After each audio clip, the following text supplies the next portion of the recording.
नमस्कार। Total news पर वक्त हो गया है दिल्ली स्पेशल का। आपके साथ मैं हूं सऊद मोहम्मद खालिद।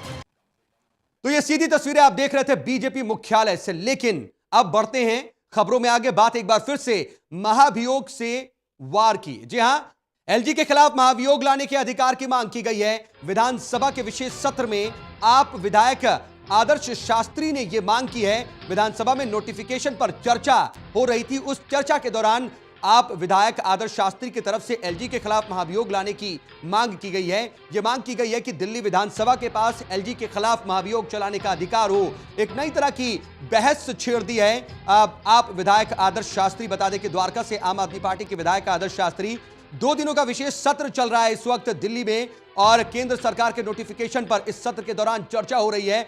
बता दें कि प्रस्ताव पेश किया और स्पीकर ने इसे मंजूर कर लिया चर्चा के लिए।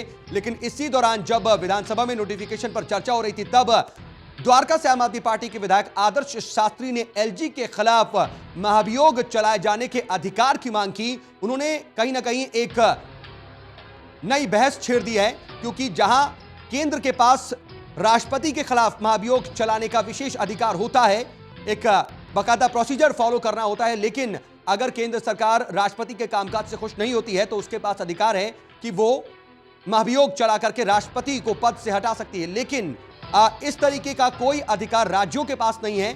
लेकिन आदर्श शास्त्री ने विधानसभा में केंद्र सरकार के नोटिफिकेशन पर जो चर्चा हो रही थी, उस दौरान एक नई तरह की मांग रख दी और कहा कि तमाम राज्यों के पास भी अधिकार होना चाहिए कि अगर जो राज्य सरकारें हैं वो राज्यपाल या फिर उपराज्यपाल के कामकाज से संतुष्ट नहीं हैं, तो उनके पास भी राज्यपाल या उपराज्यपाल के खिलाफ महाभियोग चलाने का अधिकार होना चाहिए। इस तरीके से एक मांग सामने आई नोटिफिकेशन पर चर्चा के दौरान, लेकिन इसने एक नई बहस को जन्म दे दिया है और ये भी सवाल उठने लगे हैं कि क्या इस तरह का अधिकार दिया जाना राज्यों के लिए तर्कसंगत है।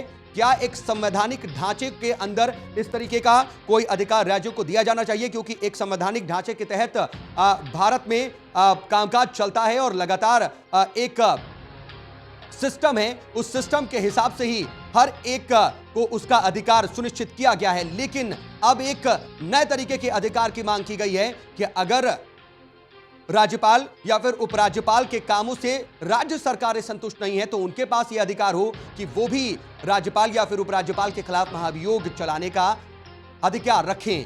यह मांग अपने आप में कितनी जायज और कितनी जायज नहीं, ये तो संविधान के विशेषज्ञ बताएंगे। लेकिन एक नई तरह की बहस को जन्म जरूर दे दिया है आप विधायक आदर्श शास्त्री की इस मांग ने। और इस वक्त पूर्व विधानसभा सचिव एसके शर्मा साहब हमारे साथ जुड़ रहे हैं। शर्मा जी, बहुत स्वागत आपका टोटल न्यूज पर।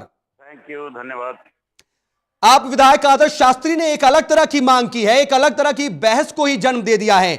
आपकी नजर में यह कितनी जायज मांग है, सबसे पहले जानना चाहेंगे। देखिए, विधानसभाओं में कोई किसी का मुंह बंद नहीं कर सकता, जो आदमी जो मर्जी बोलता रहे।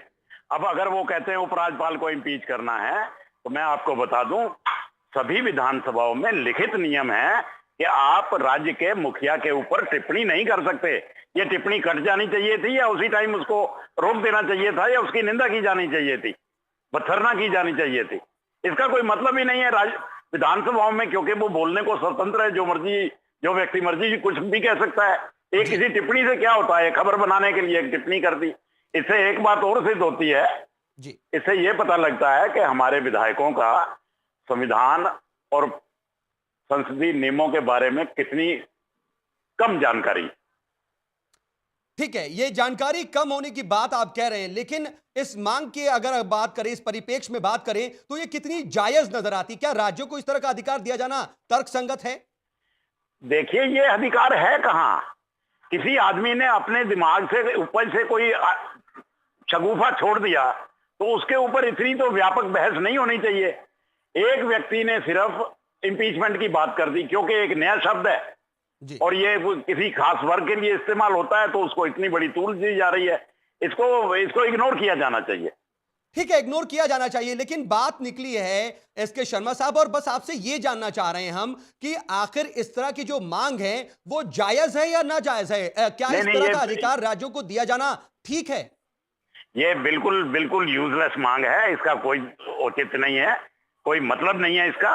ये तो पूरी संवैधानिक व्यवस्था छिन्न भिन्न हो जाएगी ऐसे तो, अगर एक आदमी की इस तरह की मांगों पे अगर गौर कर। संविधान सभा जिसने कानून बनाया था जी वो 2 साल 11 महीने और 18 दिन बैठ के एक एक अनुच्छेद जी पर कई दिन चर्चा करके बनाया था, ऐसे ही नहीं बन गया था। बेशक। अब उसमें आप नई नई बातें जोड़ना शुरू कर दें, ये जोड़ दो वो जोड़ दो, ऐसे थोड़ा देश चलते हैं। नहीं ठीक है एसके शर्मा साहब, देखिए वक्त के साथ हालात बदलते हैं, स्थितियां बदलती हैं, परिस्थितियां बदलती हैं और चीजें सुधार के लिए आगे बढ़ाई जा सकती हैं, लेकिन क्या जो ये मांग है ये सुधारवादी मांग है? देखिए, अगर आप इस तरह की मांग विधानसभाओं को देंगे तो मुझे शक है कि कोई गवर्नर अपने पद पे रह भी पाएगा कि नहीं। दूसरी बात यह है, जब आप इस तरह की टिप्पणी करते हैं, आप कहीं ना कहीं राष्ट्रपति पर भी छींटाकशी कर रहे हैं, क्योंकि केंद्र शासित प्रदेशों के शासन संचालन की जिम्मेदारी भारत के राष्ट्रपति की है और जो एडमिनिस्ट्रेटर हैं, एलजी हैं, उनको भारत के राष्ट्रपति अपॉइंट करते हैं। तो आप कहीं ना कहीं राष्ट्रपति पर छींटाकशी कर रहे हैं, जो ठीक नहीं है। एसके शर्मा साहब, आपसे ये जानना चाहेंगे इस वक्त कि जो केंद्र सरकार के पास एक विशेषाधिकार है राष्ट्रपति के खिलाफ महाभियोग चलाने का, अगर किसी कहीं ना कहीं किसी परिप्रेक्ष्य में या किसी एक खास परिस्थिति के वक्त में अगर ऐसी स्थिति आ जाती कि राष्ट्रपति के कामकाज से संतुष्ट नहीं है सरकार, तो महाभियोग चलाया जा सकता है। क्या इस तरीके का अधिकार राज्यों को दिया जाना चाहिए? देखिए, ये तो संसद को तय करना है जी। अगर है भी तो ये मांग उठी, क्या एक व्यक्ति की मांग के ऊपर क्या संसद बैठेगी, संविधान में संशोधन करेगी? मुझे समझ नहीं आ रहा है। यहाँ पर शर्मा जी अब इसकी नहीं है कि एक व्यक्ति की मांग पर, बात यह है कि एक बात उठाई गई है, एक तरीके से एक नई चर्चा का विषय सामने आया है कि क्या राज्यों को इस तरीके की आजादी देनी चाहिए, अधिकार मिलना चाहिए या नहीं मिलना चाहिए, उसी पर यह बहस है सिर्फ। नहीं, देखिए, अगर आप इस तरह की बात करेंगे, इस तरह के अधिकार देंगे, ये हमारी संवैधानिक व्यवस्था सारी छिन्न भिन्न हो जाएगी। ऐसे नहीं चला करते हैं शासन, क्योंकि किसी भी प्रदेश में वहां की विधानसभा किसी भी इनकन्वीनियंट गवर्नर को जब मर्जी हटा देगी, और वो भी शर्मनाक तरीके से। ये तो बिल्कुल बेफिक्र मांग है, इसका कोई औचित्य नहीं है। चलिए, एससी बेहरा साहब हमारे साथ पूर्व मुख्य सचिव एमपी जुड़ गए हैं। बेहरा साहब, बहुत स्वागत आपका टोटल न्यूज पर। जी बताइए। जी, आप विधायक आदर्श शास्त्री ने जो मांग की है, आप इससे भली भांति परिचित होंगे। ये इस तरह की मांग किया जाना कितना तर्कसंगत नजर आता है? हाँ, असल में अभी मैं आपकी बहस सुन रहा था, 2 अलग अलग मुद्दे हैं जी। शर्मा जी जो कह रहे थे कि संविधान में अभी प्रावधान नहीं है जी, लेकिन अगला जो आपने सवाल उठाया ज्यादा महत्वपूर्ण है, कितना न्याय संगत है, इस तरह का होना चाहिए कि नहीं होना चाहिए जी। मेरी तरफ से उसको इम्पीचमेंट या महाभियोग की मांग की गई है जी। तो ऐसा किया जाना चाहिए, उसके लिए संविधान में जरूरत हो तो बदलाव करना चाहिए, ठीक, क्योंकि राज्यपाल और उपराज्यपाल अभी जिस तरह की व्यवस्था है उसमें वो राष्ट्रपति या भारत सरकार के नुमाइंदे के रूप में राज्य में होते हैं जी। और वहां की राज्य का विधानसभा का उनके साथ कोई भी एक तरह से कहिए नियंत्रण नहीं होता। अच्छे डेमोक्रेसी का सिद्धांत है चेक एंड बैलेंस, ठीक है, हर अंग दूसरे अंग पर थोड़ा बैलेंस कर सके, थोड़ा चेक कर सके, कोई एक सार्वभौम सबसे ऊपर ना हो जाए। इसको ध्यान में रखते हुए इम्पीचमेंट की व्यवस्था करना मेरी राय में उचित है, पर उसके लिए संविधान को बदलना पड़ेगा। बेशक संविधान में बदलाव करने पड़ेंगे। इतने विद्वान है फिर भी उस बात को ध्यान नहीं दे रहे थे। इम्पीचमेंट में ऐसा थोड़ी कि जो चाहे हटा दें, उसके लिए जानते हैं आप 2/3 बहुमत से पहले तो प्रस्ताव करना पड़ेगा, फिर उस पर जांच की जाएगी, जांच करने के बाद फिर से वो विधानसभा में वापस आएगा। तो मैं समझता हूँ कि महाभियोग का जो प्रावधान है, जिसको इम्पीचमेंट अंग्रेजी में कहते हैं, उस प्रावधान में इतने एडिक्वेट सेफगार्ड्स हैं कि वो मनमानी कोई नहीं कर सकता। उसका उपयोग तभी हो सकेगा जब सच में ऐसे आरोप सिद्ध हो सकें, ऐसे आरोप पहले लगाए जा सकें और फिर ऐसे आरोप सिद्ध हो सकें जिन आरोपों को इतना गंभीर माना जाए कि वहां उसके हटाने की कार्रवाई की जा सके। ठीक है, मूलचूक बदलाव की जरूरत है, लेकिन बेहरा साहब, एसके शर्मा साहब हमारे साथ जुड़े हुए थे, वो ये कह रहे हैं कि अगर ऐसा अधिकार दे दिया जाता है तो राज्यों को ज्यादा अधिकार मिल जाएगा और कहीं ना कहीं एक संवैधानिक जो व्यवस्था है वो छिन्न भिन्न हो जाएगी।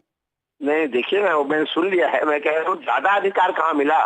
राष्ट्रपति को अधिकार है, जिसको चाहे गवर्नर बनाए, जिसको चाहे ट्रांसफर करके भेज दें। तो केंद्र सरकार के पास तो अधिकार है, उस अधिकार को छीन ही नहीं रहा है कोई।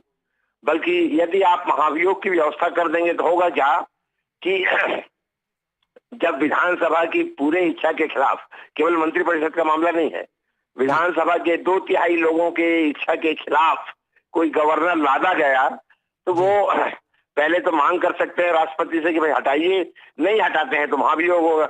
जब महाभियोग की कार्रवाई होगी तो राष्ट्रपति को फिर अपने आप देखना पड़ेगा कि अरे भाई महाभियोग करने दें या मैं उसको कम से कम उस राज्य से हटा दूं।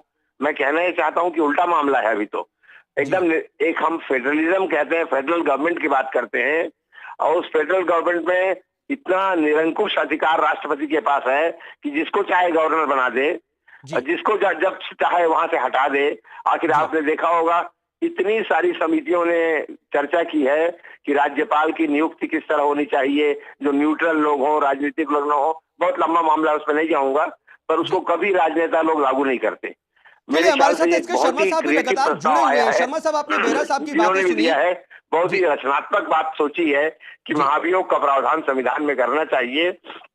उसमें बैलेंस हो जाएगा राष्ट्रपति के अधिकार और विधानसभा जहां के प्रमुख के रूप में मौजूद हैं, उन दोनों के बीच एक बहुत बढ़िया संतुलन पैदा हो जाएगा। चलिए, बड़ी दिलचस्प स्थिति नजर आ रही, क्योंकि बेहरा साहब आप कह रहे हैं कि एक रचनात्मक सोच है और इससे कहीं ना कहीं बैलेंसिंग आएगी, लेकिन इसके शर्मा साहब कह रहे हैं कि एक आदमी की जो मांग है उस पर बहस नहीं की जानी चाहिए और ये कहीं ना कहीं जो बैलेंसिंग है उससे बिगाड़ देगी। इसके शर्मा साहब, मैं चाहूंगा कि आप इस पर जवाब दें। अब देखिए, भारत में 29 राज्य और 7 केंद्र शासित प्रदेश हैं और यहाँ सब गवर्नर और उपराज्यपाल या राज्यपाल हैं जी। सभी जगह से इस प्रकार से गवर्नरों को, जो पदों संवैधानिक पद पर बैठे हुए व्यक्ति को, जो विधानसभाएं उठाने और गिराने और बदलने की प्रक्रियाएं शुरू करेंगी, इससे बहुत गड़बड़ हो जाएगी। ये इसलिए मैं कह रहा हूं कि एक व्यक्ति की मांग पर इस तरह करने, ये शिकायत पैदा ही कहां हुई है। लेकिन शर्मा जी, बेहरा साहब तो इसे एक बेहद रचनात्मक सोच मान रहे हैं। नहीं, देखिए, आप उसके लिए पूरी व्यवस्था बनाएंगे, कौन इंक्वायरी करेगा, कौन कैसे इंक्वायरी करेगा, कैसे बुलाएगा, कैसे रिपोर्ट देगा, विधानसभा कितने बहुमत से निर्णय लेगी, महाभियोग का प्रस्ताव है, सब में उसकी व्यवस्था है। जी जी, बेहरा साहब कुछ बोल रहे हैं, आपकी बात का जवाब दे रहे हैं। जी बेहरा साहब, देखिए, वो शर्मा जी बार बार कहते हैं एक आदमी के कहने से एक आदमी का मामला नहीं है, एक विचार आया है, जिस विचार के ऊपर कितना उचित है या अनुचित है हम लोग बात कर रहे हैं। एक आदमी बोले या 1 लाख आदमी बोले, पहले मुद्दा। दूसरी बात है, जब वो कह रहे हैं कि महाभियोग में सारी प्रस्ताव कैसे होगा, क्या करेगा वगैरह, कौन जांच करेगा, ये जो कह रहे हैं, आखिर अभी महाभियोग का प्रावधान कई संवैधानिक पदों के लिए है जी। अभी तो केवल एक बात उठ रही है, जिस संवैधानिक पद के लिए महाभियोग का प्रावधान नहीं है वहां कर दिया जाए, ताकि इस तरह की प्रक्रिया का पालन किया जाएगा।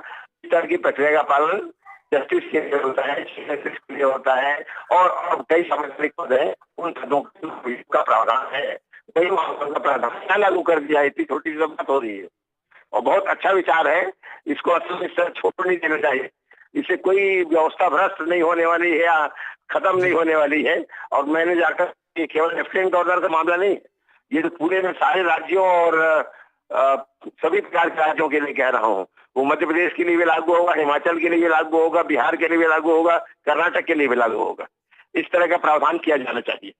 ठीक है, शर्मा साहब से इसका जवाब लेते हैं। जी एसके शर्मा जी। देखिए, मैं इनकी बात से इसलिए सहमत नहीं हूं कि ये सारे पूरे केंद्र और राज्यों के संबंधों को बिगाड़ के रख देगा ये सिस्टम, क्योंकि राज्यपाल तो राष्ट्रपति लागू करते हैं और काउंसिल ऑफ मिनिस्टर की सिफारिश पे करते हैं।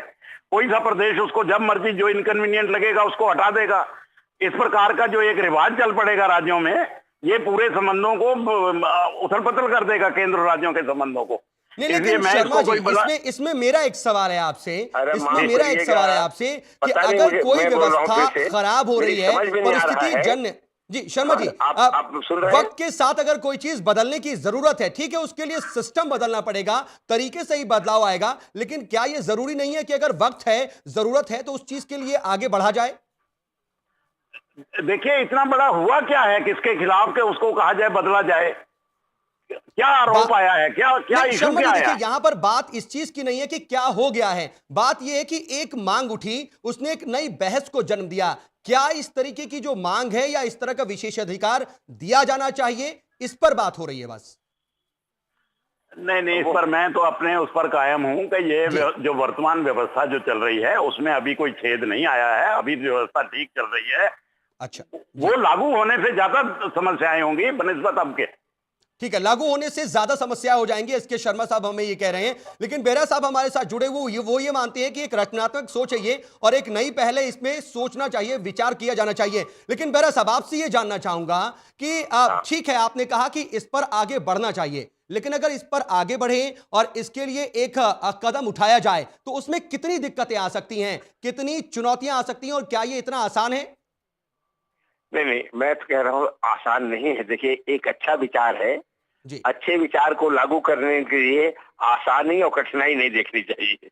आसान तो बिल्कुल नहीं है, क्योंकि संविधान में संशोधन के जो प्रावधान हैं, जी उन प्रावधानों में खास करके इस तरह के प्रावधान को करने के लिए न केवल संसद में बहुमत चाहिए होगा, 2/3 बहुमत, बल्कि आधे से अधिकांश राज्यों का, मोर देन 50% स्टेट्स के विधानसभा का भी सपोर्ट चाहिए।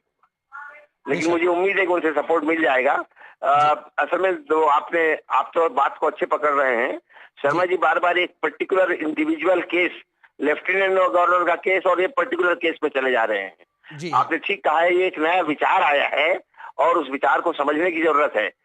मैं बल्कि एक तरह से ये कहूंगा, जो कह रहे हैं आज की व्यवस्था अच्छी है, आपको मैंने बताया, अभी मैं सारे रिपोर्ट का नाम नहीं बता सकता। इतने सारे रिपोर्ट आए हैं जिन्होंने राज्यपाल की नियुक्ति और किस तरह के लोगों को करना चाहिए उसकी समीक्षा करके हर बार कहा है कि जो हो रहा है गड़बड़ हो रहा है। तो राज्यपाल की नियुक्तियां बहुत समस्या मूलक रही हैं पिछले 50 साल से, और इसलिए जरूरी है कि कहीं ना कहीं इस पे सुधार किया जाए। या तो आप महाभियोग की बात नहीं मानते तो मैं दूसरा सुधार का सुझाव दूंगा कि राज्यपाल की नियुक्ति करने के पहले राष्ट्रपति को जरूरी हो कि सहमति प्राप्त करे राज्य विधानसभाओं का। ठीक है, एक प्रोसेस है जो फॉलो किया जाना बहुत जरूरी है। लेकिन मेरा साहब, बहुत संक्षेप में एक चीज और जरूर समझना चाहूंगा आपसे कि ठीक है, अगर आप कह रहे हैं कि राज्यपालों की जो नियुक्तियां हैं वो पिछले 50 साल से बहुत गड़बड़ पैदा कर रही हैं, यानी कि कहीं ना कहीं परोक्ष रूप से केंद्र का ही दखल रहता है क्या सरकार राज्यों पर, ये आप कहना चाह रहे हैं? बेरा साहब ने जो दूसरी बात कही है ना, वो मुझे भी अपील कर रही है, वो तो बात समझ में आ रही है। तुरंत लाया जाए राज्य के अधिकार और केंद्र के। जी शर्मा जी, आपके पास बस आ रहे हैं, बेरा साहब कुछ कह रहे हैं। जी बेरा साहब, सरकार का प्रतिनिधि भी है और राज्य का प्रमुख भी है जी। तो जो डबल रोल अदा कर रहा है, तो दोनों तरफ से उसके ऊपर अंकुश या सहमति होना जरूरी। चलिए शर्मा साहब, वक्त बहुत कम बचा है, बहुत संक्षेप में आपसे जानना चाहेंगे कि आप क्या कह रहे थे इस वक्त? नहीं, मैं ये कह रहा था कि जो आप कह रहे हैं राज्यों से वो अनुमति होनी चाहिए, वो तो बात समझ में आती है, उसमें कोई हर्ज नहीं है। राज्यों के ऊपर आप किसी गवर्नर को थोप रहे हैं और आप अगर उनकी राय भी ले रहे हैं तो ये तो बड़ा अच्छा डेमोक्रेटिक स्टेप है ना। जो बेरा साहब ने दूसरी बात कही उससे मैं समहाउ एग्री करता हूं कि ये व्यवस्था लागू हो सकती है और ये जबरदस्त कंपलसरी भी की जा सकती है कि आप उनसे कंसल्ट करिए पहले। चलिए, आप दोनों मेहमान हमारे साथ जुड़े, इसके लिए आपका बहुत बहुत शुक्रिया।